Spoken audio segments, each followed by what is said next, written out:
মহাকবি মাইকেল মধুসূদন দত্ত 1824 সালের 25 জানুয়ারি যশোরের কেশবপুর সাগরদাঁড়িতে জমিদার রাজানারায়ণ দত্ত ও মাতা জাহ্নবী দেবীর ঘরে জন্মগ্রহণ করেন। বাংলা কাব্যধারায় খুব অল্প সময়ের মধ্যে যুগান্তকারী পরিবর্তন ঘটিয়েছেন এ কবি, যাকে চির অমরত্বের খ্যাতি দান করা হয়েছে। তিনি বাংলা সাহিত্যের প্রথম আধুনিক কবি ও সার্থক নাট্যকার, যিনি বাংলা ভাষায় চতুর্দশপদী ও অমিত্রাক্ষর ছন্দের প্রবর্তক।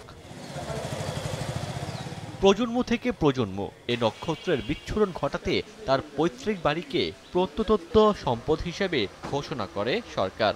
জাদুঘর হিসেবে সর্বসাধারণের জন্য উন্মুক্ত করা হয়। পাশাপাশি সাগরদাঁড়িকে পর্যটন কেন্দ্র হিসেবে গড়ে তোলারও উদ্যোগ নেওয়া হয়। কিন্তু অপার সম্ভাবনা থাকা সত্ত্বেও বিকশিত হয়নি এই পর্যটন কেন্দ্রটি। দর্শনার্থীরা বলছেন, কবির বাড়ি ও 400 বছরের প্রাচীন শেখপুরা মসজিদ দেখা ছাড়া এখানে বিনোদন, থাকা খাওয়া সহ ন্যূনতম কোনো সুযোগ সুবিধা নেই। অথচ কাঠামোগত উন্নয়ন হলে এই পর্যটন কেন্দ্রকে ঘিরে পাল্টে যেত গোটা এলাকার চিত্র।